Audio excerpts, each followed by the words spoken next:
Life is a long highway and I'm just doing the best I can. All right. So this is awesome, and I really appreciate Michele and Levon, y'all being here today, and it's exciting for me to be around very successful people like you that have been successful in sports and education. And so let's talk today, without further ado, about education and what do you see about education, and perhaps how has it changed your life? And have you seen it change others' lives? Who wants to go first?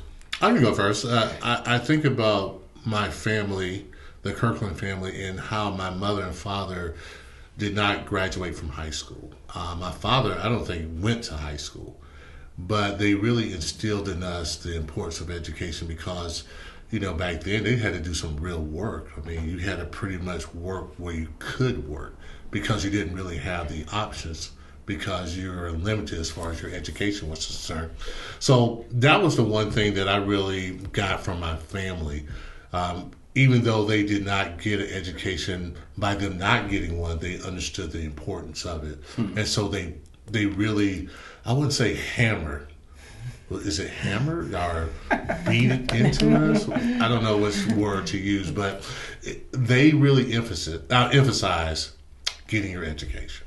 So when I think about education, I think about them and how hard they work for us to be able to get get our education. How at one point in time we had a senior in college, a sophomore in college, a senior in high school, a sophomore in high school, a bunch of kids, and they had to pay for all that. So they did a tremendous job of letting us understand how important education was. And how has that revolutionized the Kirkland family? Well, I mean, I think it gave us options that we wouldn't have had otherwise. A family that, I would say a poor family, and how it really elevated the family. My father will always tell my sister, I'm sending you to college, not just so much for you, but for me. And I need for you to help me out. So that was a part of it. And then, you saw the family just kind of grew. And then, I think sometimes you get a little competitive too. You're like, I want to get better grades than her. I want to get better grades than my sister or my brother. So it was a thing that if we didn't do it, I mean, we just got hammered. But you saw the vision that my father had for the family, and it enabled us to do some great things. I mean, if I don't go to Clemson, I don't see half of the world. I'd probably just stay in South Carolina, eventually go visit another state. But by going to Clemson University, I saw the world. And I saw different people and diversity. And I wouldn't have saw that if I didn't get my education. Well, that's a good start. We might not let you finish with that, but that's a great start. Michele, what about you? A little bit different background. Yeah, same thing though. I mean, with the McGees, grew up, it was a Coast Guard family, 4 boys, and they were the twins were the babies and incredibly indebted to the game of football. I mean, they all lived in one room and, traveled the world, and luckily my uncle was highly recruited and took along his twin brother, my dad, along the ride, and so when they got into coaching, I think for me and my passion and wanting to do this and knowing that education could change is watching the impact to those players and watching players come back, especially at Duke, because they knew that my dad and uncle were going to be there, and the tears in their eyes when they saw both of them, because they were graduates of Duke University when people weren't going to take a chance on them, and their ability to want to elevate women and minorities and players and in administration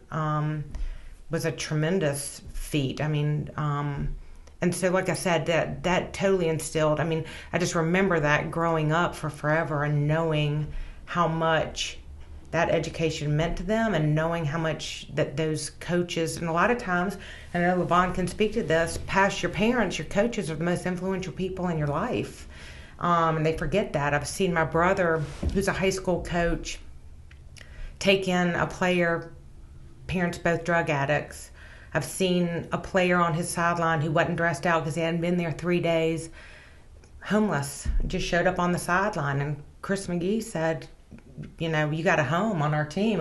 You got to come to 3 practices before I give you your pads, son. But you got a home now, and so I've just seen the trajectory.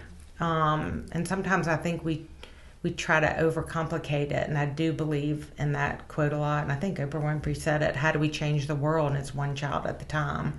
And I just think we need to not lose sight of that. So education, in your own experience, you've seen it change others. Yep. How's it affected you? Well, I mean, same thing. Just the ride that I've been able to be a part of, because I could impact people being part of athletic departments and raising scholarship dollars. I always say that. That's the easiest money in the world to raise, because I believe in it, and I have no issue sitting down. I mean, going with players, watching them see snow for the first time because they grew up in Florida and never left, or watching players, like I said, that played for my brother in rural northeastern North Carolina that get to go to ODU and the Bahamas Bowl. But I mean, for me, I got to be a part of it at so many different athletic departments, Georgia Tech, at Virginia Tech, at College of Charleston, and knowing that I was making an impact, that I enjoyed that time tremendously. But I believed in it. And that's awesome. And I think belief is important, as we've been talking about. And both of you have come to the South Carolina Football Hall of Fame, and in South Carolina. And it's not just a Hall of Fame.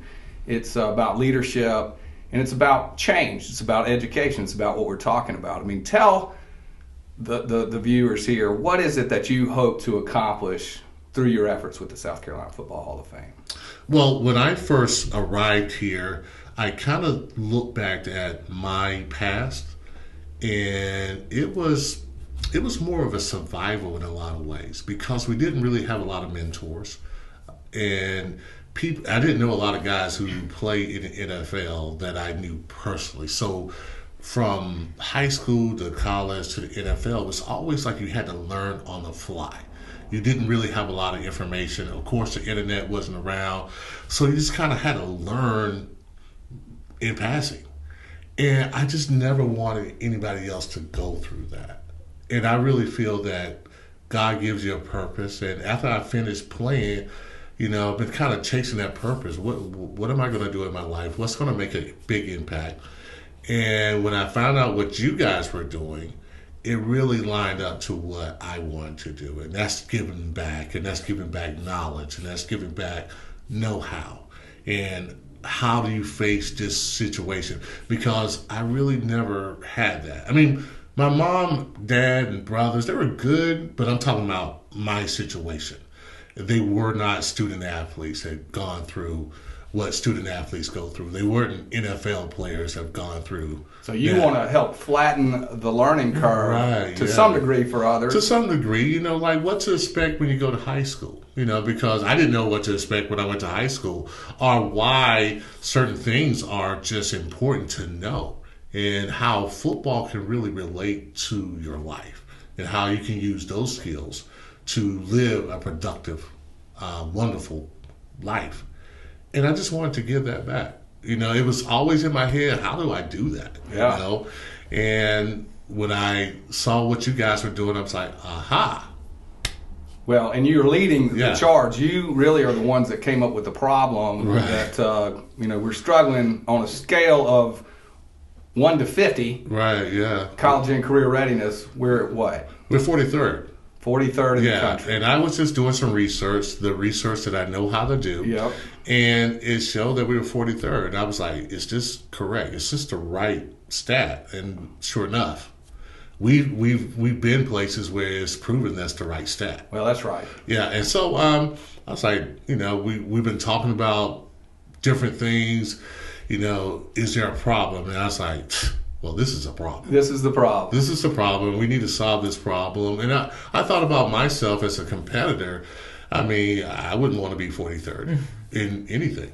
Well, I think it's awesome. I want to come back to that. But before we do, Michele, what about you? You're a little newer to the Hall of Fame, although you've been here and doing a great job, already made an incredible impact. So we appreciate you being a part of the team. What do you hope to accomplish? Well, obviously just listening to all the areas that you've identified already, And how do we take,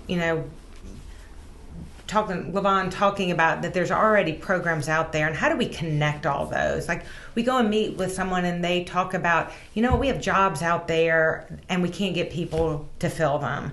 We talk about financial literacy, especially during this NIL. I mean, people don't know how to do basic, finances when they come out of high school. And so how do we take leadership? We know that through sport and that we have a better retention rate, a better graduation rate. So how do we, through these platforms and through the programs that are out there and the hall, and put all these pieces together and enhance them, highlight them, and expand them for those programs that are out there already? Yeah, I mean, it's exciting. Like I said, both of y'all have brought so much vision to this cause, and I can tell you personally that I have had people laugh and shock. They tell me, 43rd to top 10, the Hall of Fame has set a goal to lead all students to the top 10 in the country by December 31st, 2030 in college and career readiness.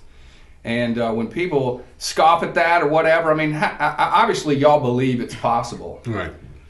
Or at least tell me what. No, I believe it's possible because I was at Clemson University when it was like trying to get in the top 20. And people scoffed and laughed at that as well. People tend to do that when you really put yourself out there. You say, hey, this is a big goal. We want to get to this point. And a lot of people are like, there's no way you can do it until you start doing it. So that's kind of how I looked at it. So when you said that, I was like, not phased at all. I'm like, oh, this is something we can do because I've seen it done so many times being in athletics. There are guys that are out there and people are just like, there's no way he could do that. There's no way.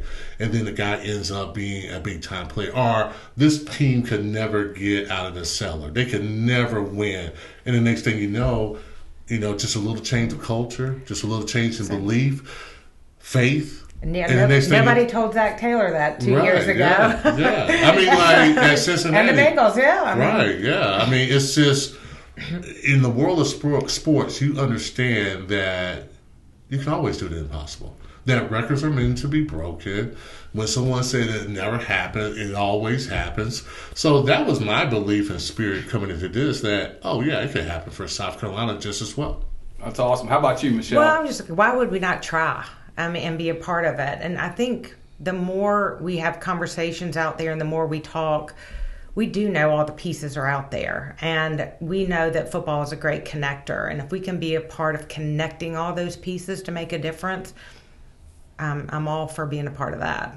That's awesome. Now, South Carolina, I mean, what you guys are doing, it's like Team South Carolina, right? It's just like what you just said. I mean, bringing everybody in South Carolina, because as you've said many times, Levon, we've all got skin in the game. Right, exactly. And I just felt that instead of us being competitors to all the other programs out there, why don't we bring those programs together, or at least give them some notice and let everybody know if you're in the Greenville area and you're looking for a math program, here's a math program. Yep. Instead of trying to compete against that, why don't you join with the people who are already doing great work? Yeah. And I feel that was something that kind of turned us around a little bit. When we started thinking on that level, it made us like, yeah, we have a purpose. Instead of having your own program, right, basically you're highlighting other programs that are working and encouraging others to do the same. Yeah, no doubt about it. And I think really what we did was we found our purpose. And I think that if you can't find your purpose, you're going to float out there. It's just like a man just walking down the street, man. Everything's going to turn him. He doesn't know where he's going. But when you have a purpose, you usually have a plan. There's some clarity to that. And I feel like that's where we've come from. And maybe a lot of people don't get it, but they always say, I love what you're doing. I love what you're doing. Now we got to get people to buy in what we're doing and help us to reach those goals. Well, I was going to say, it was interesting. We were in a call today and someone said, is such and such a competitor of yours? And we kind of looked at each other like, we don't have any competitors. Yeah. Like we just want to enhance and highlight and expand the programs out there and connect them. Like we know it's out there. We can help be part of the connection. So it's the South Carolina Football Hall of Fame. One of the things, South Carolina, we have a great football tradition here. Right. Levon, mm-hmm. I mean, you are someone who I know I'm very proud of when I get out here and I'm a proud American. I'm a patriot, but I love South Carolina, and we don't have a pro team. So, right. You get out here and you start arguing with different states, and it just depends on which state you're talking about. But when we get to the Levon Kirklands, there ain't nothing but people can say, but that guy is amazing. Revolutionized the linebacker position in the NFL. Well, thank you. I appreciate that. And so unbelievable. And, Michele, you and your family, you've got a great tradition in and of yourself, but your dad would be very proud of you, I'll have to say. Yes. I know he was. And your uncle, and you've been sort of a force to be reckoned with in your own right. And tell the viewers here that for one, we believe that South Carolina can be in the top 10 in college and career readiness. We believe that, and I think sometimes for me, having others believe in me was a big deal. How can we get those that are out here in South Carolina that maybe want to believe but aren't quite there? Give us the call to action. Yeah, absolutely. But, I always say I don't think there's a bad conversation. And so one of the things that's been exciting for me for the last 3 weeks is starting to tell the story over and over and over again. This is 10 years. This isn't a one-year wonder. This has been around for 10 years. Adding the Bridge Builder Excellence Program and the education piece to take the game of football to make an impact for college and career readiness in this state is something that we all need to be behind. And I think that message of we're not just a football hall of fame, but that there is a platform to use the game of football, telling that story over and over and over again. Because like I said, we always say that, those people are going to go talk to other people that are going to talk to other people, and then they're going to say, oh, I heard about you, I heard what you're doing, then we're going to go. And so the purpose is we want them to hear that story over and over and over again, and then they're going to believe the same story that we're telling and that we believe wholeheartedly. We're bridge builders. We're bridge builders. We're building bridges to those that need it. Well, again, honored to have you both here and working so hard for South Carolina and the people of South Carolina, something that we can all be proud of and impacted and engaged in our youth. So thank you so much. It really is an honor to have you here. The, success and leadership, the whole point in, this podcast and what we're doing here is to try to, figure out what is success, because success just has so many different definitions. And I think there's so many people telling us, this is what success is and this is what success is. And so when I'm around someone like you that's been successful yourself, you come from a successful family, you've been around some of the most successful programs in the country. And so let me start with that.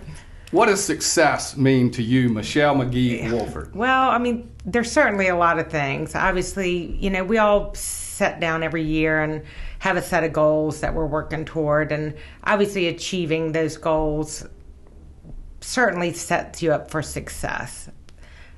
I will say, I've had a lot of talks, especially COVID kind of changed how we all thought we had 5-year plans, 10-year plans. Those all went to the wayside in COVID because we just never know when things come along. And I remember talking to my business partner at Rhino Sports and Entertainment, and him coming in a few times just being really concerned. And I looked at him and I just said, do you put your head on the pillow at night knowing you did the best you could with what you had? And are you good with that? And he said, I am. I said, then we're okay. And so I truly believe, there's a peace in knowing that you did the best you could every day and you made the biggest impact that you could on the organization. When I started working at the Cougar Club, I said, I want to leave it better every day than how I started that day. And like I said, if you can put your head on the pillow and you did that, then I think that's a very successful day and can create a very successful experience. That's great. So success, to some degree, changed, but you talked about we doing this, setting goals. Who really? What was that all about? I will say this, just talking about success. So I don't believe anybody does anything singularly, right? Where it's a team of people. It's your family, it's your teammates, it's, the people that you work with. It's, there's so many people that go into all that. And, I always say I started my career with Dr. Homer Rice, who obviously the Athletic Director of the Year award's named after him, best in the business. And he was so good at just wanting to hire. He really wanted to hire very hungry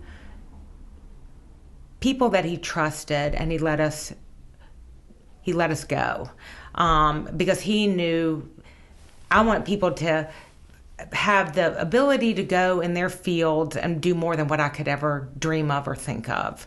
I want to know what's going on, keep me posted, but go make it happen. And but that still takes a team of people. And even when I've run departments or organizations, we all sat down as a team and said, all right, what's our 12-month strategy? What's our 12-month calendar? What's our 12-month goal? What do we need to do? And obviously many of them were nonprofits, so there's always a budget there. That's always a goal, that we need to hit. But a lot of that, for us was so impactful in that it was a lot of scholarship dollars, and we knew that there were student athletes out there that depended on us being successful. Well, let me take you back. Let me take you back to your childhood. Yep. So clearly today you are successful, have successful habits and ingrained.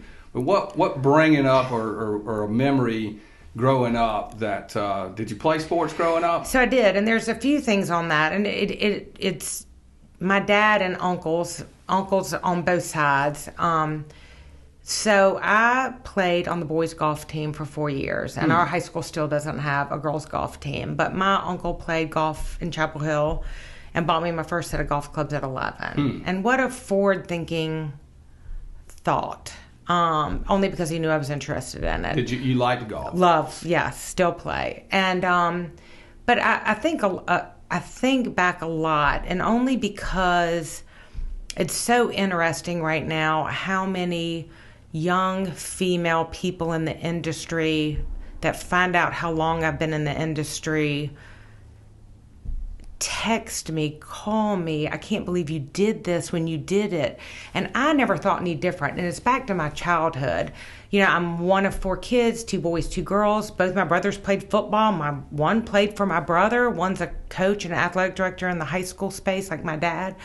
But I watched as much film as they did. And it wasn't that I was ever told, you're a girl, you can do this. It was that he never noticed.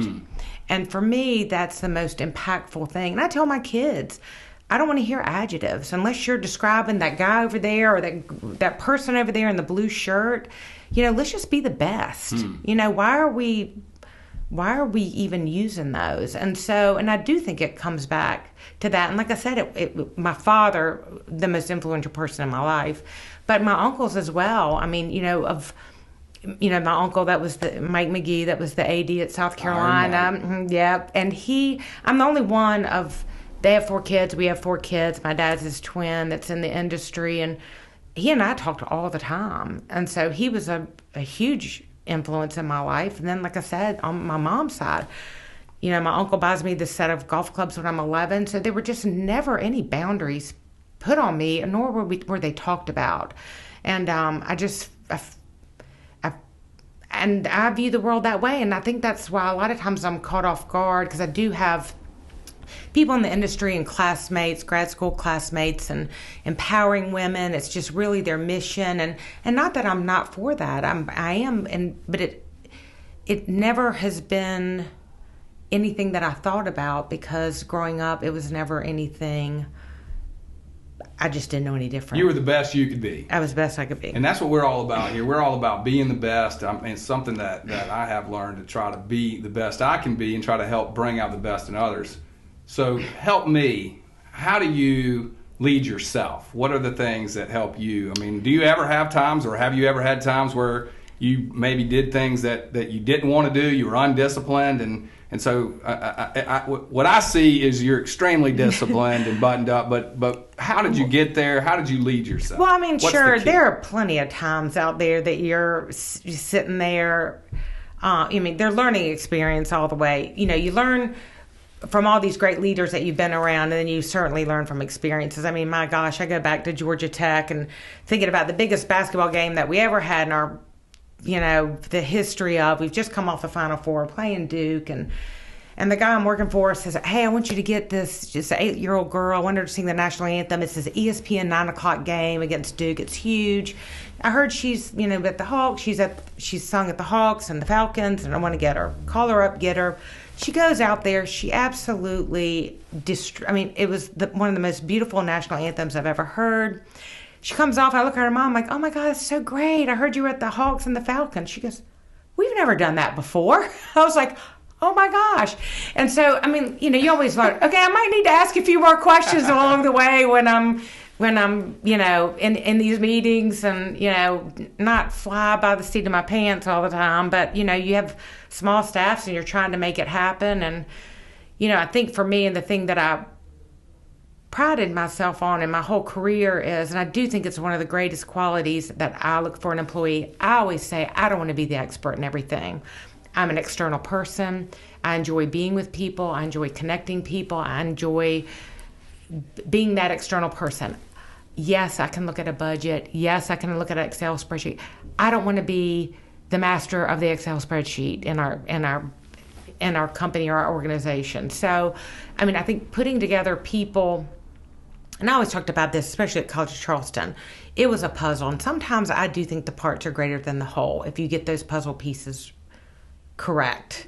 And so leading yourself, yep, leading others. What's the key to getting a team and leading a team? Well, I mean, I come back to, I think you look at the things that you know that, one, aren't your interests or your strengths, and a lot of the internal things for me aren't. And so I knew we needed somebody who's our graphic person, who's our internal person. I wanted a former student athlete on our staff, because we knew that to connect people, we wanted to start a club for that, and that needed to come, that communication and that initiative needed to come from the former student athlete. That was the voice that needed to hear that. I have never felt like that I needed to control it all or be in charge of it all. Like I said, I wanted to surround people that I knew had strengths where my weaknesses were, and that together we could form a puzzle. And I just believe that those parts can be greater than the whole. Well, and a lot of what you're saying, there's a lot of things I could unpack that. But let me just ask you this. It sounds like you know your strengths and weaknesses. Yes. And how did you learn that? You know, I mean, I do think it's, you know, somewhat trial and error, but, you know, I think we just gravitate to the things that we're passionate about or what we like to do. And I do think, you know, especially part of even undergrad, doing internships, graduate school, and I tell people all the time, it's just as important to know what you don't want to do as you do. And you're going to go out there and have an internship, and you're like, that wasn't my favorite internship, or that's not my favorite job that I ever did. That's not me. And then you go out there and you go sell that sponsorship, or you go, you know, raise that scholarship dollar, and you are with the donors, and you're creating these great events, and you're like, I love this. And so, and even in graduate school as well, we got to take a hold of a lot of programs, Midnight Magic. We got to do the biggest spring event. So we were able to really hands-on, and that's what that graduate school is about. I do believe they don't. Was at Ohio State. At Ohio University. Ohio University. Yeah, and so which is one of the number one. It is the number one program in the world, yeah. And but it was very hands-on, and that's how you got to learn. You know, just sitting in a classroom. Learning your strengths. I mean, they say that one of the commonalities of the Fortune 500 CEOs is self-awareness.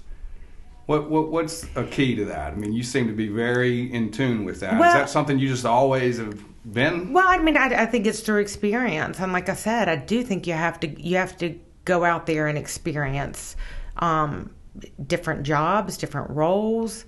To the person out there that's stuck or doesn't know. Yep. what advice would you give? Well, and we hear this all the time, and this happened in grad school a lot, right? People start applying to Ohio University in their sports ed program because, you know what, I like sports. Well, when they got there, they turned down a lot of people because they're like, how do you know, right? Go out there and get experience. So go sit there and think about, what am I, I even think this as a parent, that's our job. I don't know what your passion is, but we need to throw it all at you and decide. You decide what it is, and then we encourage you to do that. And so go out there and think about, what is it? Music? Is it it could be anything. I want to own my own business, whatever that is. And then go try it and go get a job and see what you like and see what you don't like. And then I think that's the path to finding what your passion is, and then figuring out how to make it happen. Well, you've certainly done a great job of blazing a path for not only yourself, but I think a lot of others. You're a role model, and we're excited for you to be working in South Carolina, and I want to thank you for being on the show today, and we want to have you back. Sounds great. All right. Thank you. Thank you, Michele. Thank you for listening to The Straight Line to Success. Copyright 2026 Wyatt Sports and Entertainment, LLC. All rights reserved. Visit www.tslts.com and join the TSLTS Insider for exclusive content and updates. Here we go. Life is a long highway and we're doing the best we can. Everybody do your best. Come on, come on. Do your best. Do your best. The best you can.